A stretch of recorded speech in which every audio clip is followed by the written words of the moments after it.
За сайн байна уу? За сайн байна. За та юу оролдоод энэ гэрлийг ингэж анижуулаад байна? Энэ дэр нэг жоохон гоёлын маркийн энжил суулгаад За 200 гаруй өнгөний сонголттой, өнгө болон эффектийн сонголттойгоор явагддаг энжил суулгаад. Энэ ингэж анижуулаад байгаа энэ утаснаас ингэж үзчихэж байгаа юм чи Тий, блютуутээр шууд утастай холбогддог байгаа. Одоо энэ машин дээр гоёлын гэрлээс өөр ямар зүйлс хөрөлдсөн бэ? Одоо энэ Forerunner дээр ойрын гэрлэн дээр нь GPN брендийн P70 гэдэг IP68 ус оргоны хамгаалттай линзээр тоногдсон байгаа. Дээр нь гоёлын энжил 200 гаруй өнгөний сонголттой энжил хийж өгсөн байгаа. Үйлчлүүлэгчийн хүсэлтээр. За хоёул гэрлийнх нь асаагаа тусгалын үзье. За тэгээ. За ойрын гэрэл нь. За хол дээр. Хол нь.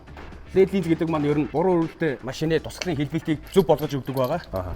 Тэгээд дээр нь илүү тод тусгалтай болгож өгсөн байдаг үйлдвэрийн. Энэ линз дээр ямар баталгаа байгаа вэ? Манайх линз болон энжил хийсэн ажил дээр ер нь вакуум бүх ажил дээр ер нь жил 6 сарын баталгаа өгдөг байгаа. Тийм учраас дараад нь ус тоос шороо орох үе яах вэ гэсэн нэг тийм санаа зовох асуудалгүй болж байгаа гэсэн үг. Чанарын баталгаа бол удаан л юм байна. Тийм шүү дээ. Жил 6 сар гэдэг чинь баг Монголда ер нь анхны баталгаа өгж байгаа шүү дээ. Өөр одоо гэрлээр дагнсан ч юм уу автосвар жил 6 сарын баталгаа өгж байгаа. Газар бол миний бодлоор одоо байхгүй байхаа л гэж бодчих шүү дээ. Манайх сонгуульчлүүлсэн үйлчлэгчтэй баярлалаа л гэж хэлээ да. За баярлалаа.